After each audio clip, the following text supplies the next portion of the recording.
Oke. Oh, ini yang kemah. Gimana Bu Atik? Gimana? Ya gimana apanya? Begini-gini aja lah. Apa yang mau Anda utarakan? Silakan. Halo? Iya, yang mau Anda utarakan apa, Bu Atik? Putus-putus. Putus-putus.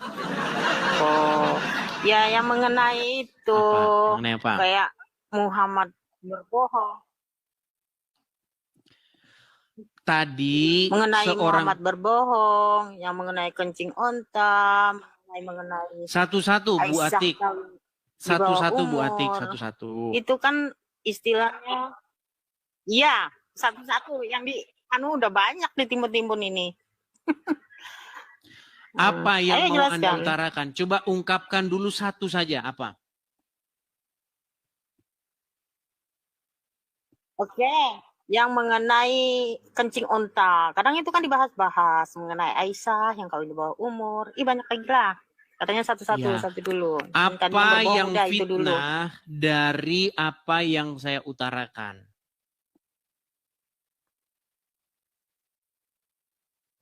Enggak mengatakan fitnah. Apa yang Anda utarakan itu benar, tapi yang dikatakan itu ada penjabarannya itu, seperti kuncing onta. Oke, benarkah Muhammad menyuruh minum kencing onta? Ya. Sebutkan satu nabi yang nyuruh minum kencing hewan selain Muhammad. Ya Muhammad lah. Iya, berarti Muhammad satu-satunya nabi yang nyuruh minum kencing hewan. Berarti benar, iya, bagus. Iya, bagaimana mungkin kamu nekat nyuruh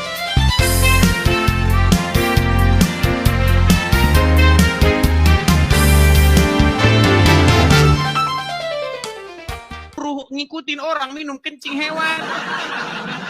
Nah, itu kan ada penjabarannya. Oke, begini. Begini contoh ya, contoh. Di waktu COVID-19, kita divaksin. Divaksin itu kan, ya, saya nggak bisa mengatakan begini. Yang jelas di situ, itu kemarin kan ada juga. Ya, iya. Bu Ati, sebutkan satu manusia di bawah kolong langit ini selain Muhammad yang menyuruh manusia meminum kencingnya hewan. Saya sudah mengiyakan tadi Muhammad. Iya, artinya tidak ada manusia, tidak ada nabi selain Muhammad yang menyuruh minum kencing hewan selain Muhammad. Sekarang saya tanya, ya, apakah minum sebentar? Apakah minum kencing hewan itu adalah satu perbuatan yang menurut Anda sesuai dengan nalar, akal sehat? Ya, seandainya misalnya kita Oke, kenapa umat muslim tidak minum? Kenapa seluruh umat muslim tidak minum kencing hewan? Kenapa hanya muslim-muslim pengikut Muhammad saja? Kenapa? Seandainya kita berobat nggak ada jalan lain, nggak ada jalan keluar, meminum kuncing onta pun nggak apa, seperti di COVID-19. Dari mana nggak ada jalan lain? Kalau di nggak istilahnya gimana di waktu COVID-19?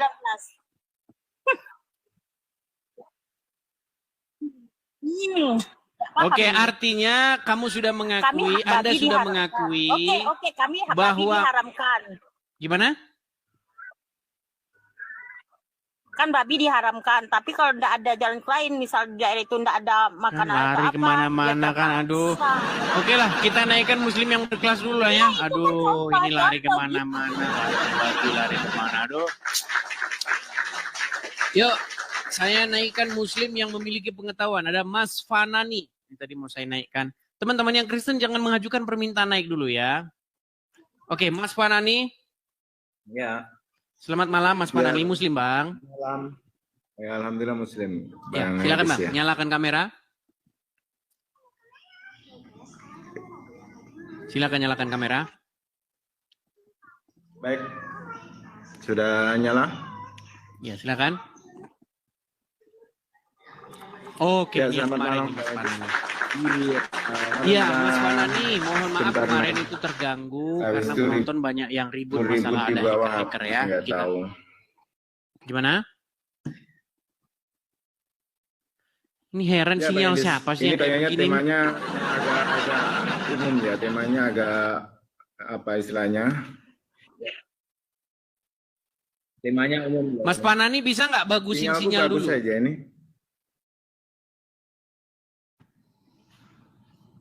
Oke, apa yang mau Anda utarakan? Terdengar ya? Ini wifi-nya full ini sinyalnya. Oke, coba Anda turun dulu, nanti Anda datang lagi ke sini ya. Ya. Ya, mohon maaf ya, saya turunkan ya, sinyalnya agak-agak nge-lag ya. Oke, kita kasih naik ada Cakra. Cakra Meudonya. Cakra Meudonya. Oh, ini kayaknya Pak Cakra. Saya tahu ini orang ini. Halo Pak Cakra. Oh, benar Pak Cakra. Shalom Mas Ade, apa kabar? Shalom Pak Cakra, kabar baik. Gimana kabar Pak Cakra? Oh, alhamdulillah, syukur. Baik, terima kasih. Apa kabar? Kabar baik, kabar baik. Pak Cakra, ya. Ini saya dengar-dengar nih Pak Cakra ini tadinya seorang Muslim. Sampai sekarang masih Muslim atau gimana Pak Cakra? Saya ini bukan Muslim Islam Nabi Muhammad, tetapi Muslim versi saya sendiri. Islam versi Anda sendiri. Iya. Oke. Boleh nggak jelasin dulu Pak Cakra, perkenalkan diri dulu, latar belakangnya gimana gitu Pak Cakra. Setahu saya Pak Cakra ini kan orang Aceh. Aceh itu setahu saya itu orang yang kental dengan Islamnya. Ini bagaimana jalan ceritanya kok Pak Cakra ini bisa sampai mengatakan sesuatu yang sangat kontroversial begitu, mengatakan Muhammad tuh tokoh fiksi yang dikarang-karang oleh pengarang hadis, kemudian mengatakan Islam tuh pembawa kekacauan begitu. Gimana itu ceritanya Pak Cakra? Silakan. Ya baik, terima kasih atas kesempatan. Ya ceritanya panjang, tetapi bisa saya sebutkan beberapa dimensi. Bahwasanya di dalam Islam itu secara struktur ya, agama Islam itu bukan menuju kepada pencerahan, kepada perbaikan akhlak, bukan kepada enlightenment. Nah, kalau Islam bukan menuju kepada akhlak, tetapi diklaim sebagai akhlak, nah berarti ada kerancuan di dalam klaim yang dibuat. Betul. Nah, bagi saya itu sangat bermasalah. Karena kenapa? Dalam hidup ini kita lihat, walaupun kita punya sarjana, punya insinyur, tetapi akhlak itu sangat tidak bisa dipisahkan daripada perangai seseorang. Ya kan? Jadi kalau Islam tidak bisa mewujud datangnya Nabi Muhammad, berarti ada masalah dalam doktrin Islam itu yang sungguh bermasalah. Nah, itu contoh-contohnya nih, contoh-contoh menurut Pak Cakra, hal-hal yang memang Islam itu merupakan ajaran yang destruktif atau merusak, itu apa contohnya misalnya? Ya, di banyak dimensi, tetapi di antaranya itu Islam adalah agama kebencian. Jadi benci itu kan sangat merusak, apalagi untuk anak-anak. Nah, kalau Tuhan membenci satu kaum, yaitu terutama kaum Yahudi, nah ini sangat bermasalah. Kemudian kalau Islam mengajarkan orang Islam membenci orang Kristen, orang Hindu, agama-agama lain, nah berarti umat Islam itu dibina dengan teori-teori yang demikian, sehingga mereka ketika mereka dewasa tidak bisa mengasimilasi diri mereka atau berkawan dengan orang lain, bekerja sama dalam satu usaha yang bisa menciptakan satu hasil yang baik bagi mereka sendiri dan bagi masyarakat, untuk bisa kontribusi kepada negara dan seterusnya, dan kepada dunia. Nah, karena kebencian ini adalah bagian daripada iman, nah ini bermasalah bagi saya. Nah, berarti ada hal yang memang sangat miring dan sehingga Islam ini susah sekali mewujudkan konsep rahmatan lil alamin. Contoh-contoh konkretnya Pak Cakra, ayat-ayat yang menurut Anda itu sangat-sangat memiliki muatan yang Anda utarakan gitu, menjadi malapetaka bagi umat manusia, itu ayat apa misalnya? Misalnya ya ayat 29 dan ayat 123 dari surah At-Taubah. Taubah ya. Ya, dan ayat-ayat yang ada ayat-ayat yang lain yang serupa dengan itu. Jadi Pak Cakra begini, apakah Anda setuju bahwa orang-orang yang melakukan teror begitu ya, seperti kasus bom Bali, kasus bom-bom lainnya yang terus-menerus kita lihat di Indonesia, nggak kunjung usai. BNPT sampai mencari daya upaya, segala upaya, tetap saja kejadian itu terus berulang. Dari zaman bom Borobudur, sampai bom yang kemarin yang terbaru ya, bom yang terbaru kemarin yang gereja Katolik, itu menurut Anda, itu memang mereka lakukan atas perintah Al-Quran itu atau bagaimana menurut Anda ini Pak Cakra? Itu saya kira sangat mendasar kepada doktrin. Jadi perang memerangi agama lain itu memang bagian daripada tuntutan syariat. Nah, kan ada di ayat ayat 123 itu dan ayat-ayat yang lain di dalam Al-Quran itu yang memerangi, yang menyatakan memerangi umat lain, ya bentuknya macam-macam. Salah satu di antaranya ya pakai teror-teror yang demikian, bakar-bakar gereja, bakar-bakar, pokoknya bikin-bikin kerusuhan. Nah, itu bagian daripada dakwah. Ya juga yang kita lihat perlakuan-perlakuan orang teroris kan bagian daripada itu. Kalau kita dengar dakwah-dakwah mereka kan sering kali mereka menggunakan ayat-ayat yang demikian. Apalagi hadis-hadis yang memang terkait dengan ya kekerasan lah. Apalagi kalau kita lebih mendalam kepada syariat Islam lebih khususnya, itu kan butir-butir syariat Islam itu kan butir-butir penganiayaan. Korban yang utama adalah ya orang Muslim itu sendiri, korban pertama. Ini yang kita sayangkan, bahwasanya kita ingin ingatkan kawan-kawan kita dalam Islam itu, bahwasanya penegakan syariat Islam sesungguhnya adalah penegakan kezaliman Nabi Muhammad dalam beragama. Waduh. Nah, ini statement. Kenapa saya bilang demikian? Karena perwujudan kelakuan kaum ulama dalam syariat Islam dengan perlakuan Nabi Muhammad adalah dua dimensi yang tidak bisa dipisahkan. Nah, jadi kalau ulama misalnya mengargumenkan, menarasikan, oh ini cuman hanya kesalahan ulama, salah tafsir, salah, itu omong kosong. Karena yang mereka lakukan adalah memang berdasarkan kitab-kitab yang mereka pegang. Betul. Artinya mereka meyakini bahwasanya yang mereka lakukan itu adalah perbuatan Nabi. Kan demikian. Betul. Seperti Muhammad memerangi Yahudi, memerangi umat yang tidak mau beriman kepada Allah. Sebenarnya itu kan sudah dilakukan oleh Muhammad ya. Kemudian kalau ada umat Muslim yang sekarang melakukan itu, sebenarnya itu meneruskan ajaran Muhammad gitu ya. Iya. Betul. Ya, itulah kita ingin mengajak kaum Muslim ini untuk bisa jujur, terutama mereka para cendekiawan Muslim, agar bisa jujur sehingga kita bisa berdialog secara produktif. Oke. Oke, ini satu artinya begini Pak Cakra, selama Anda memperdalam agama Islam, memang inti dari agama Islam ini akhirnya memang mengajarkan kebencian kepada umat lain, betul ya? Itu diantaranya, benar. Oke, jadi makanya saya bilang gini teman-teman, saya sebenarnya mau ngangkat tema ini, tapi mungkin nanti tema ini agak sedikit sedikit kontroversi. Sebenarnya gini, kalau kita mau jujur nih Pak Cakra, sebenarnya agama Islam tuh bertentangan dengan Bhinneka Tunggal Ika, bener nggak ya? Iya.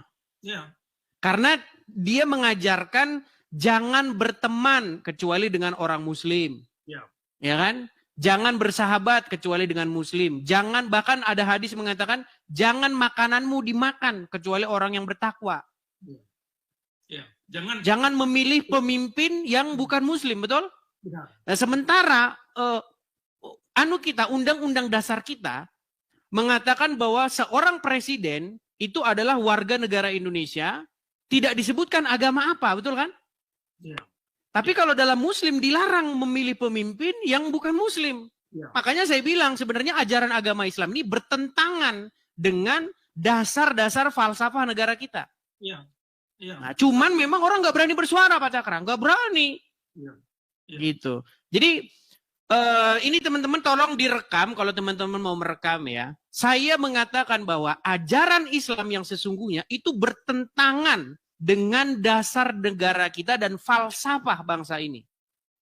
Iya, iya. Gitu. Makanya hukum termasuk dia yang berkaitan dengan ini ya, dengan syariat Islam itu apa namanya bab penistaan agama itu sangat bertentangan dengan azas-azas Pancasila sekira dan azas-azas Undang-Undang 45 terutama pasal 29. Oke. Ya. Ya itulah teman-teman ya. Kalau teman-teman mempelajari dasar negara kita itu kan Pancasila. Kemudian falsafah kita itu adalah Bhinneka Tunggal Ika. Nah, sementara dalam undang-undang dasar kita ya, itu disebutkan bahwa yang boleh jadi presiden itu adalah warga negara Indonesia ya, berumur sekian. Tidak ada di situ agama tertentu. Ya. Tetapi menurut hukumnya Islam jangan memilih pemimpin kecuali yang Muslim.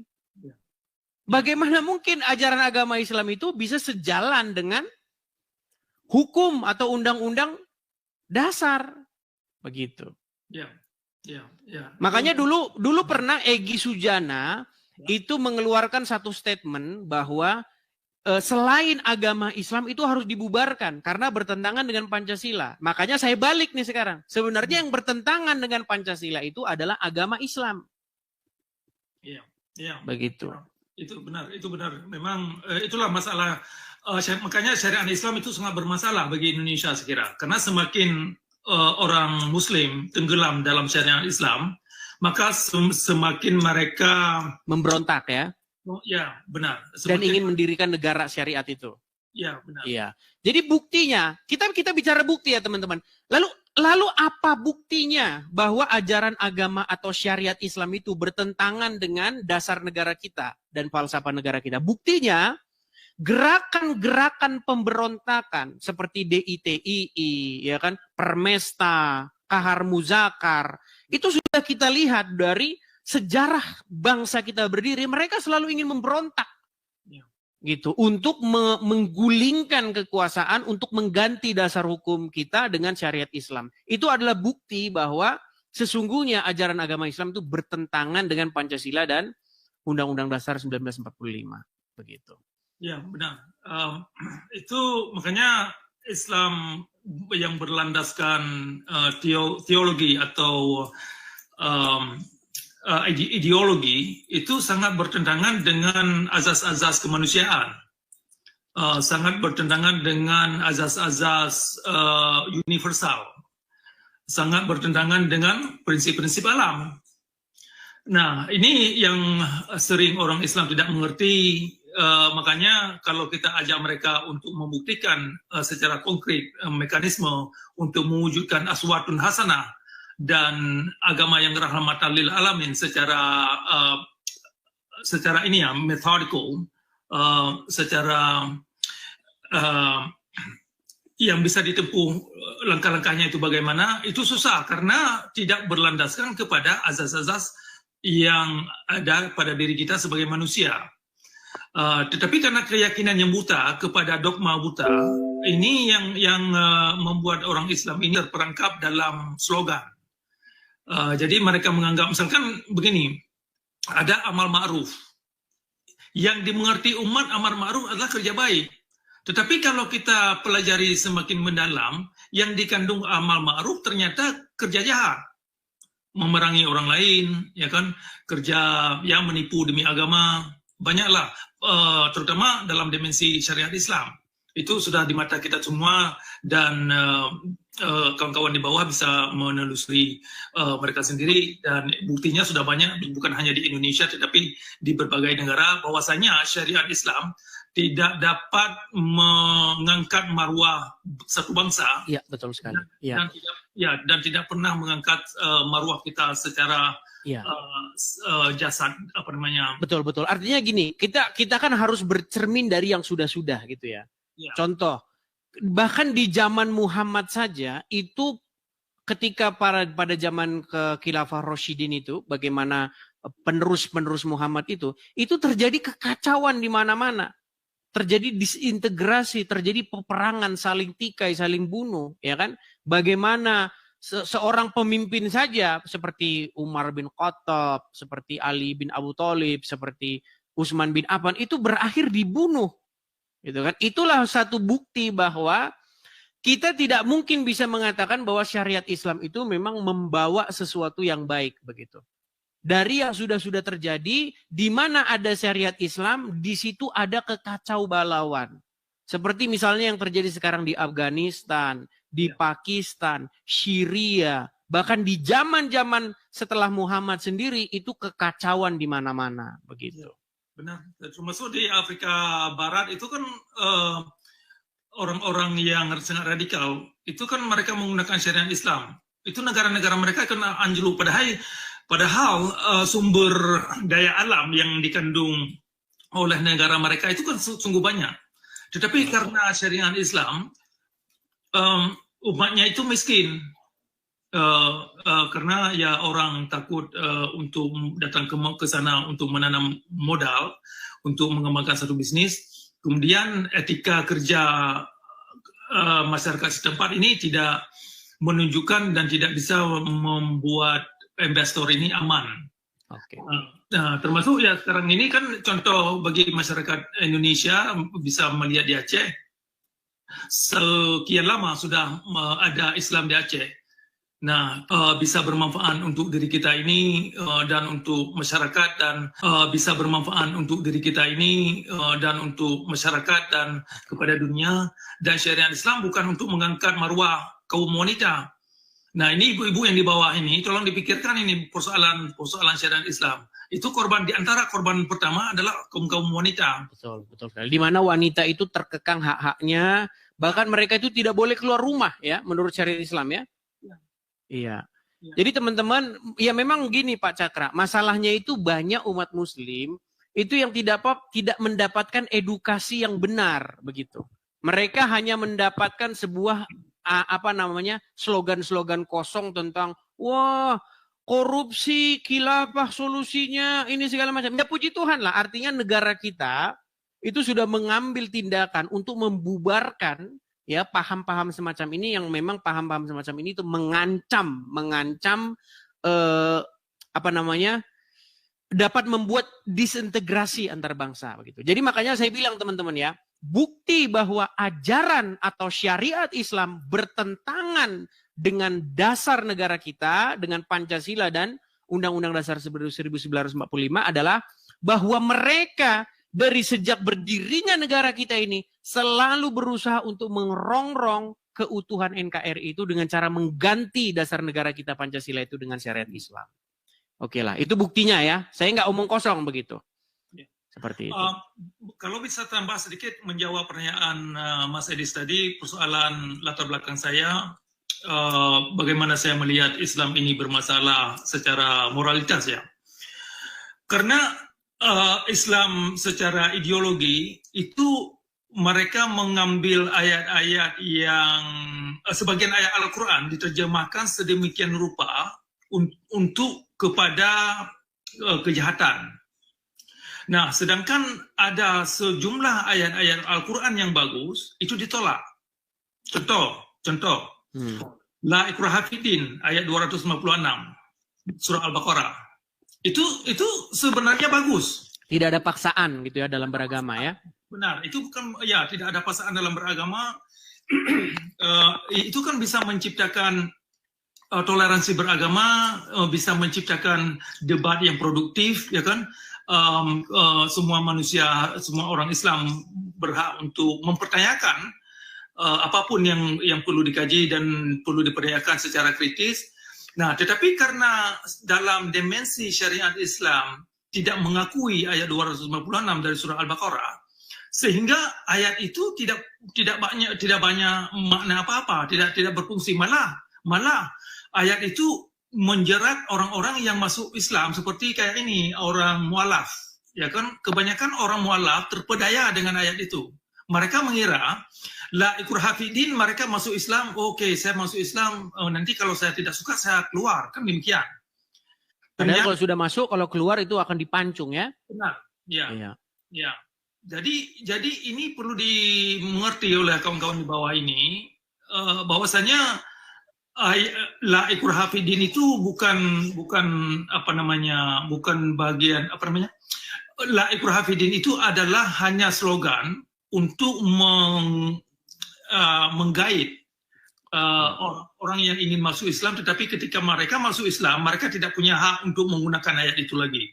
Nah, satu hal Pak Cakra, gini, banyak sebenarnya kita ini atau pemimpin negara ini itu sebenarnya yang Muslim ya hidup dalam kemunafikan.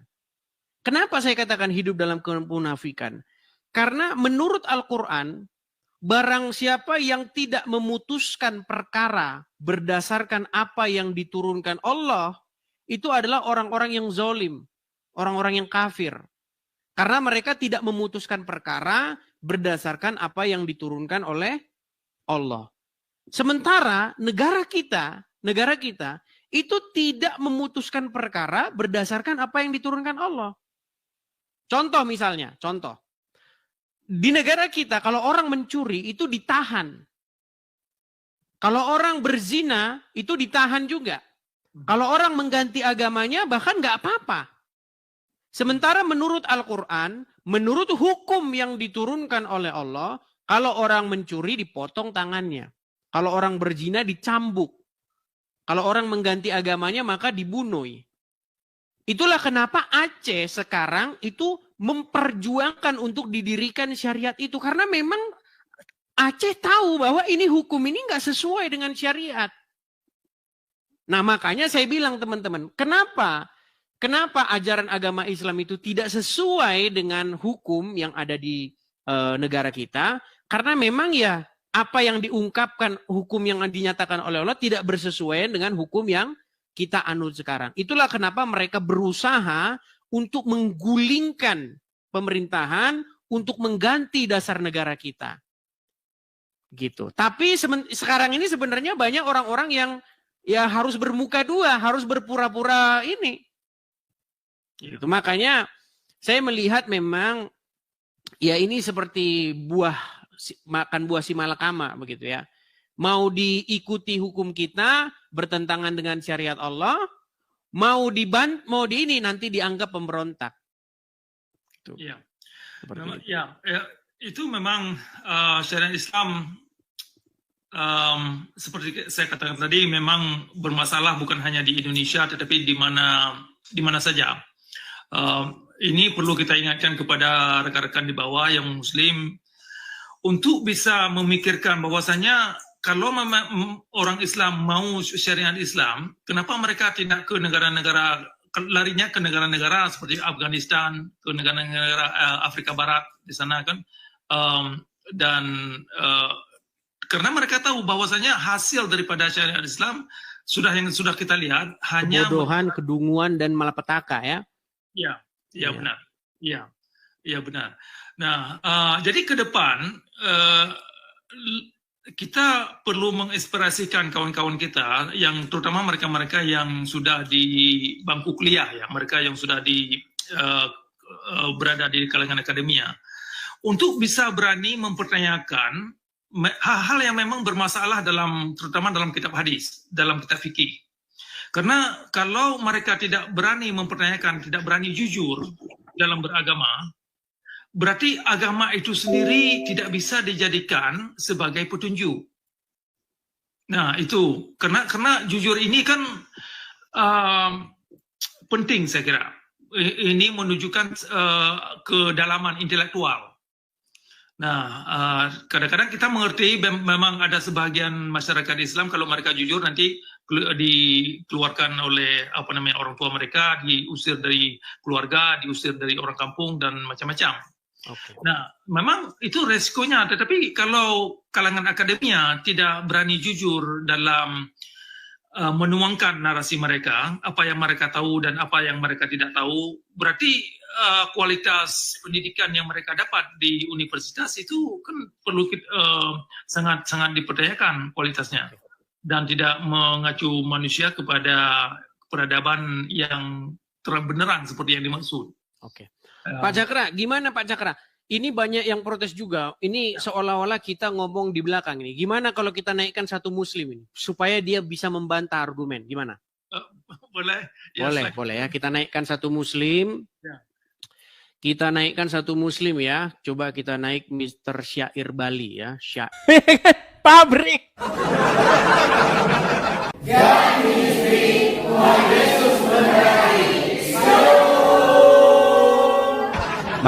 Terima kasih. Yuk. Apa yang disampaikan oleh Bang Edis TV ini sebuah reaksi daripada perbuatan-perbuatan tokoh agama Islam yang selalu dengan alasan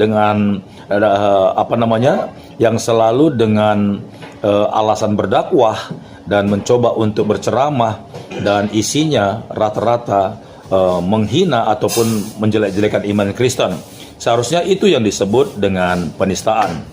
Tetapi Bang Edis juga melakukan hal yang sama. Nah, kalau Bang Edis mengungkapkan perasaan itu kepada umat Islam, apa jadinya? Jangan giliran Bang Edis membahas agama Islam dikatakan penistaan agama, tapi agama Islam membahas iman Kristen dianggap dakwah. Ini tidak fair. Jadi hadapilah Bang Edis dengan kecerdasanmu, hadapilah Bang Edis dengan hati yang lapang, dan mari sama-sama kita luruskan fakta sejarah yang dituliskan oleh Alkitab ataupun Al-Quran yang menjadi panutan kedua agama ini. Baik, belajar tidak akan pernah habis, menimba ilmu tidak habis-habisnya, karena semakin banyak belajar, semakin bertambah pengetahuan. Sampai jumpa di video berikutnya. God bless you all.